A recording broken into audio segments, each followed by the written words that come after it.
Everyone, and good morning. My name is Chelsea Gibson. I'm from Binghamton University, and I'm sorry I couldn't be with you today at the CLAC conference. I really wanted to come, but I hope that you enjoy my presentation anyways. So I'm going to be talking about internationalizing the American classroom using examples from my own experience in the languages across the curriculum program.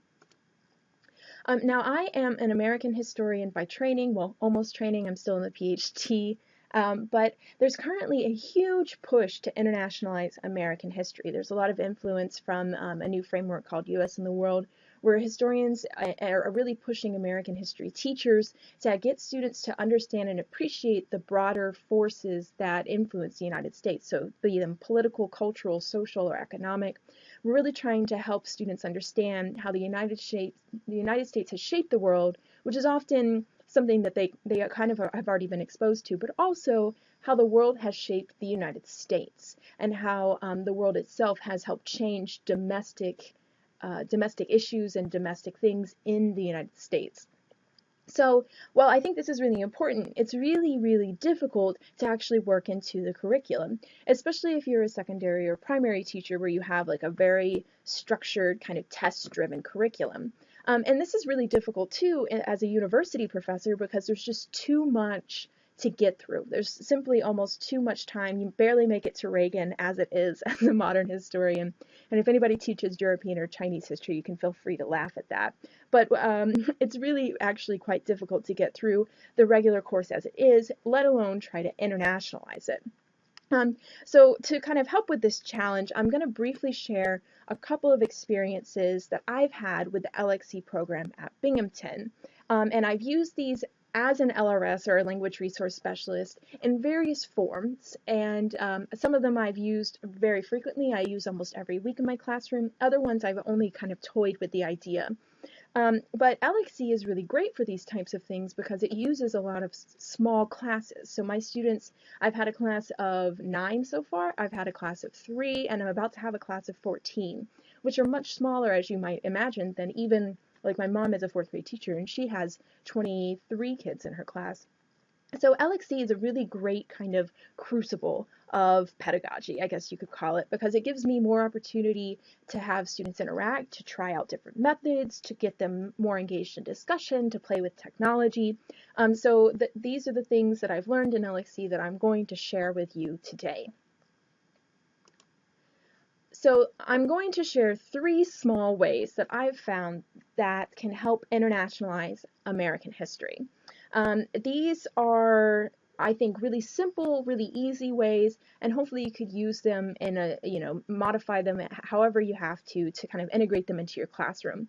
And I think these could be used as either extra credit work or small assignments or just small, tiny things that you can do to add to your curriculum to kind of change the traditional narrative that's kind of very American focused, domestic focused, that doesn't really attend to the larger, broader international trends. So the 3 things that I'm going to briefly outline are, first, the use of English language international sources in your classroom. Second, the use of the local resources at your university, so international students and teachers to help internationalize your classroom, or internationalize your American history curriculum. And finally, using your students actually as a resource to help internationalize American history. So the first one is the use of English language sources. So you can use these, and this is really the most basic and most obvious, and I think the most easy way to internationalize the teaching of American history, is just using them to help kind of change the traditional narrative. So one really fascinating way I think you can do this is using newspapers, even contemporary newspapers. The centennial of World War I just passed, right? So have your students read French and British and German and Italian English language newspapers to get a sense of how Europe actually views World War I. Because the way that you tell it in America, I always find unsatisfactory because World War I was such an important event and it shaped America, but they don't really get to see how much, because America was only in the conflict for a very short period of time.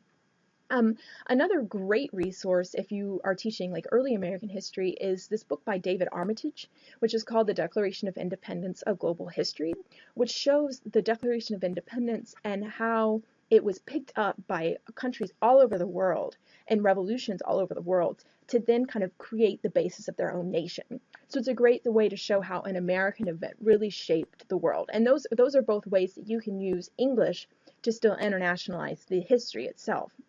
Another great thing though is if you yourself can read a foreign language, you can actually integrate foreign sources very, very simply into your classroom.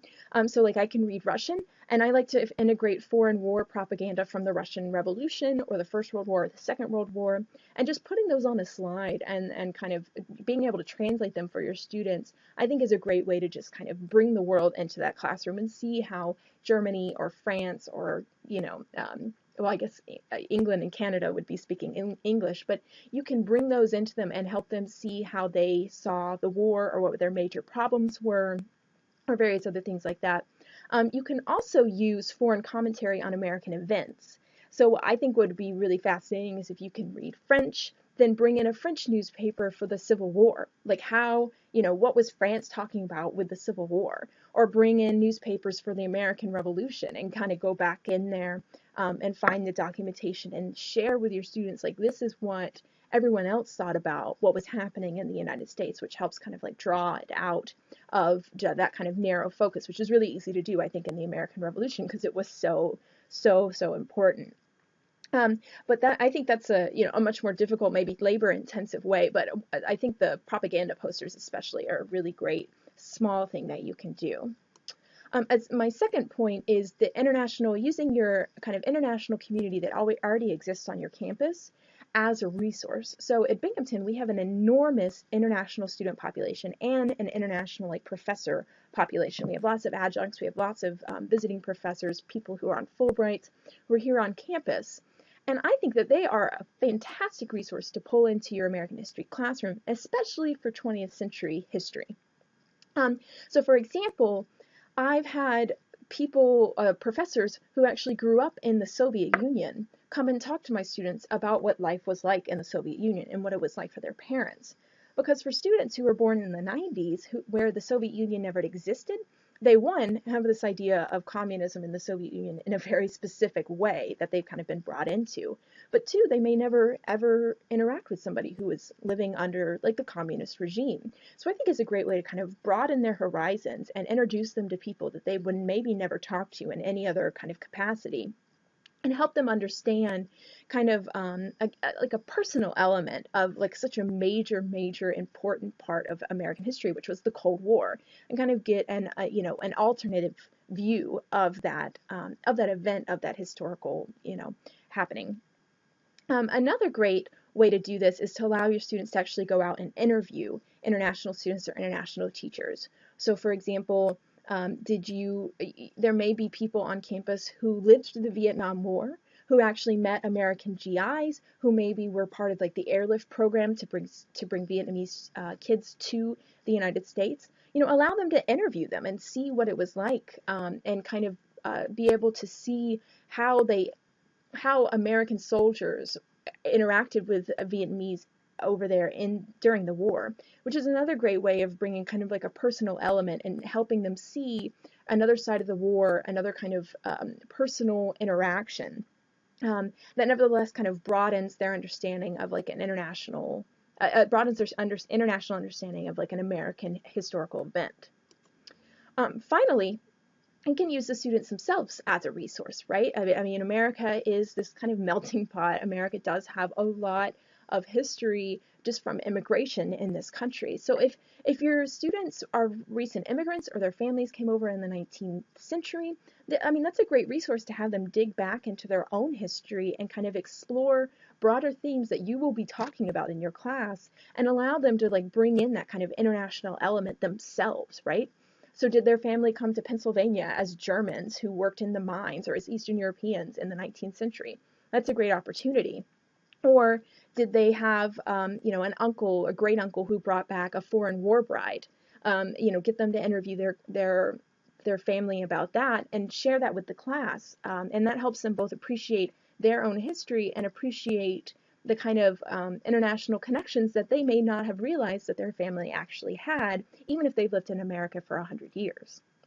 And if students themselves can read other languages, allow them to read textbooks in other languages. Maybe they're an international student and their little brother is in middle school learning about, World War I or various things, like anything. You can allow them to bring those into the classroom and do small presentations, put them into groups, allow them to make connections that maybe they would not normally make, have a greater appreciation for the international community on your own campus, and allow them to kind of put themselves into the curriculum in a way that makes it more interactive.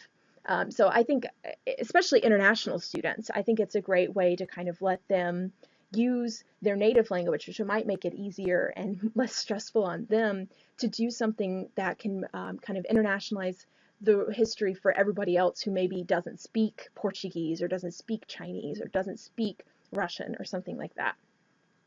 So those are my three very, very brief kind of ideas about how you can internationalize American history. Thank you very much. You can reach me here at my email address, cgibson2@binghamton.edu, if you have any questions. And thank you very much for your time, and I hope you enjoy the rest of the conference.